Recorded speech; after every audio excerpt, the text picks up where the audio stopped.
Hello बच्चों, आज हम जहाँ कल बताए थे अपने वीडियोस में, आज उसके आगे कंटिन्यू कर रहे हैं। हम लोग लास्ट टाइम में आपको जो पढ़ा रहे थे वो कौन सा था? अग्नाशय हार्मोन्स ना। कौन सा था आपका? अग्नाशय, पैंक्रियाज का। तो पैंक्रियाज में आपको ये बताना था कि जो प्रत्येक लैंगरहैंस दीपिकाएं होती हैं, लैंगरहैंस दीपिकाएं होती हैं, उनमें 4 प्रकार के सेल्स पाए जाते हैं। 4 प्रकार के सेल्स पाए जाते हैं। कौन कौन? Beta cells, alpha cells, delta sales और या पीपी सेल्स। ये 4 सेल्स हैं। तो इन 4 सेल्स में क्या काम है? जैसे अल्फा सेल्स है ना, ये मध्य में पाई जाती है, इसका आकार बड़ा होता है और लगभग 70% स्पेस ये कवर करता है, स्थान। और इसके द्वारा इंसुलिन का स्रावण होता है। किसका स्रावण होता है?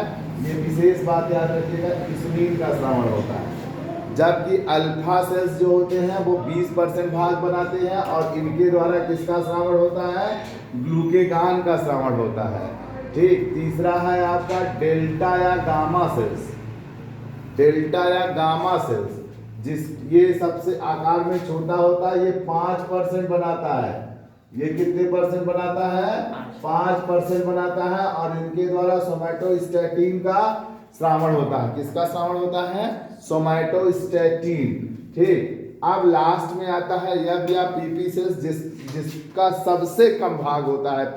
समझ में आया? और यह किसमें? लैंगरहैंस दीपिका में। और यह अग्नाशयिक पॉलीपेप्टाइड का स्रावण करता है। अग्नाशयिक पॉलीपेप्टाइड का श्रावण करता है। ऐसे याद रखिए तो भूलेंगे नहीं। सबसे पहले कौन सा है? बीटा सेल्स, जिसके द्वारा इंसुलिन का श्रावण होता है, 70% भाग बनाता है न, आकार में बड़ा और मध्य में पाया जाता है। दूसरा होता है अल्फा सेल्स, 20% भाग बनाता है, ये थोड़ा उससे छोटा होता है और इसके द्वारा ग्लूकेगान का श्रावण होता है। तीसरा है डेल्टा, या जिसको हम लोग गामा सेल्स भी बोल सकते हैं, यह 5% भाग बनाता है, आकार में थोड़ा और छोटा होता है और इसके द्वारा सोमैटोस्टैटिन का श्रावण होता है। और चौथा और अंत में यप या पीपी सेल्स है, जिसका आकार सबसे छोटा होता है और यह अग्नाशयिक पॉलीपेप्टाइड का श्रावण करता है। ऐसे याद रख लीजिए। अब अग्नाशयिक ग्रंथि के हार्मोन्स 4 प्रकार के हार्मोन्स निकलते हैं। ये चारों हार्मोन्स तो आपने पढ़ ही लिया, अब इनके थोड़े काम भी जान लीजिए। तो पहला है इंसुलिन, सबसे इंपॉर्टेंट चीज है। आज भारत देश में सबसे ज्यादा लोग इंसुलिन, डायबिटीज, कैंसर इन जैसे रोगों से भी पीड़ित हो रहे हैं। आपको चलने फिरने से तो लग रहा है सही है, स्वस्थ है, पर वास्तविकता में ये है कि प्रॉब्लम्स हैं। ठीक। तो इंसुलिन हमारे पैंक्रियाज से स्रावित होने वाला एक तरह का हार्मोन्स है। इसके कमी से या इसकी अधिकता से हमें कौन सा रोग होता है? वो डायबिटीज होता है, जिसे मधुमेह रोग कहते हैं। ठीक। ये किसी को भी हो सकता है। अब तो बच्चों में, पहले लोग कहते थे 40 ईयर के बाद दिखता है, अब तो बच्चों में भी दिख जाता है और आप लोगों के युवा अवस्था के बच्चों में भी देखने को मिल जाता है। इसलिए इसमें क्या करना है? आपके इंसुलिन अगर बैलेंस फॉर्म में स्रावित होता है, सिक्रेट होता है, तो आप में जो ग्लूकोज है वो बैलेंस रहेगा, तब आप स्वस्थ रहेंगे। तो अब उसी के बारे में बात कर रहे हैं। इंसुलिन, इसका श्रावण कौन करता है? Beta cells. कौन करता है? पैंक्रियाज के लैंगरहैंस दीपिका में बीटा सेल्स द्वारा इंसुलिन का श्रावण होता है। ये हार्मोन्स ग्लूकोज की मात्रा को क्या करते हैं? बैलेंस करते हैं, संतुलित करते हैं। ठीक है।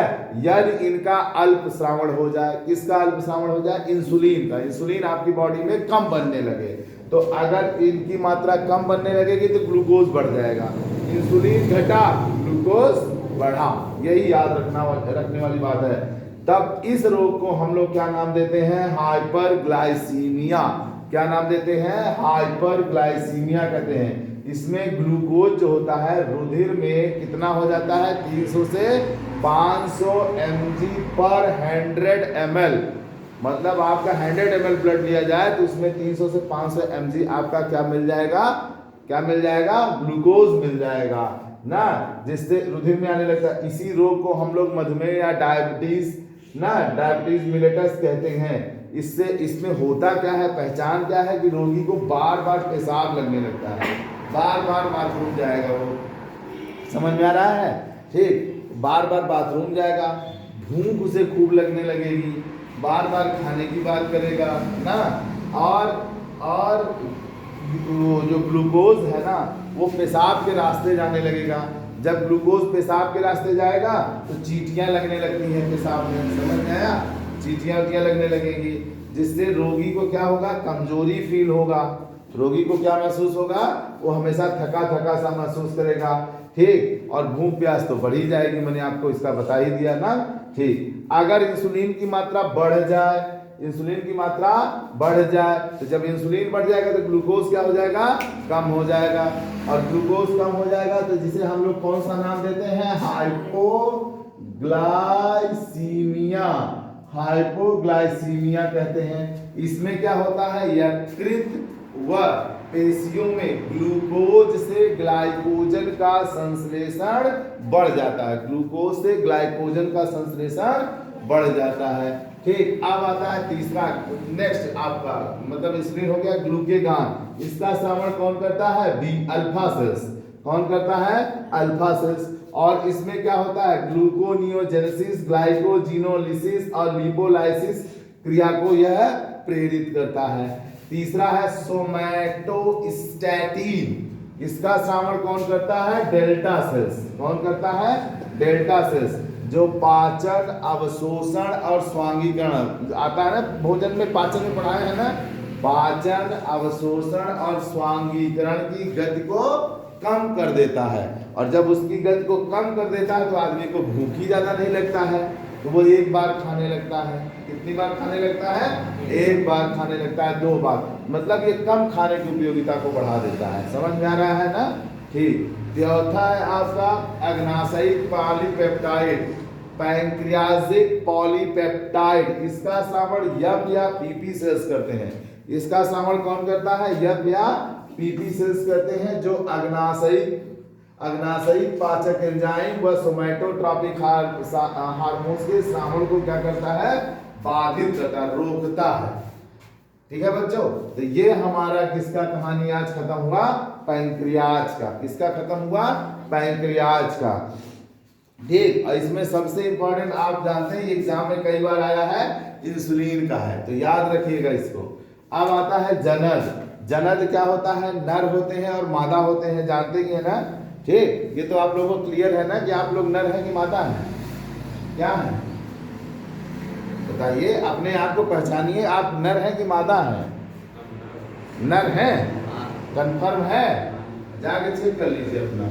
और आप लोग क्या है, मादा है। अरे चेक तुरंत कर लीजिए, आवाज पतली होगी मादा की, और नर की क्या होगी, भारी होगी ना। यही सब बताए हैं, नहीं बताए हैं? ठीक, तो ये लक्षण, त्वचा सॉफ्ट होती है मादा की, और नर की क्या होती है, हार्ड होती है। मसल्स, पेशियां किसकी स्ट्रांग होती हैं, नर की। टेस्टोस्टेरोन बनता है ना, वो पेशियों को स्ट्रांग करता है। और मादा की क्या होती है, पेशियां थोड़ी सॉफ्ट हो जाती हैं ना। ठीक, तो ये सब चीजें बताया है ना। ठीक, उनमें हार्मोन्स अलग बनता है, टेस्टोस्टेरोन बनता है फीमेल में, प्रोजेस्टेरॉन, एस्ट्रोजन जैसे हार्मोन्स बनते हैं।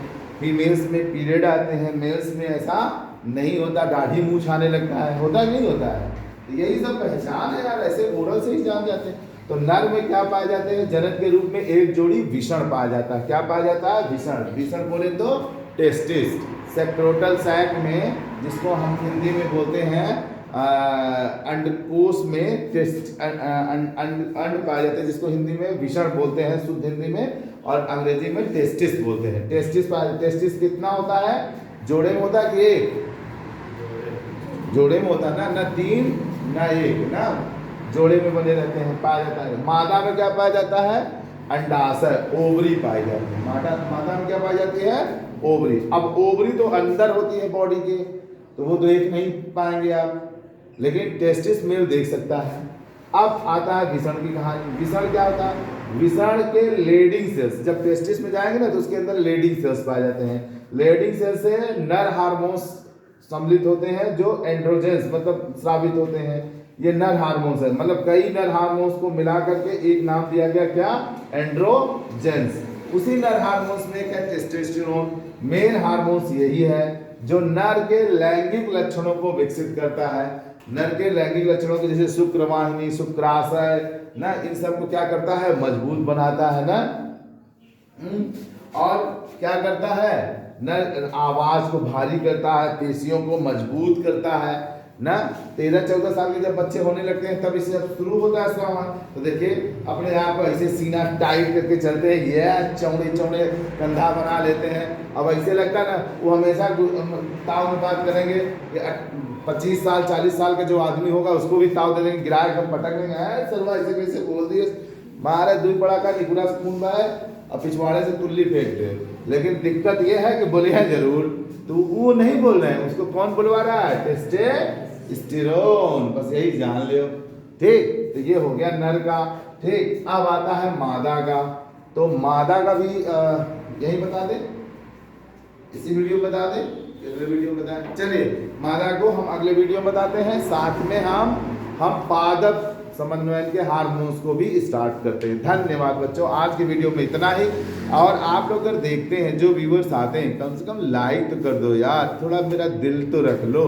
ठीक, मुझे भी लगे, अगर देख रहे हो तो यार कुछ तो दे ही रहा हूँ ना, तो जब कुछ दे ही रहा हूँ तो आप थोड़ा सा लाइक कर दो।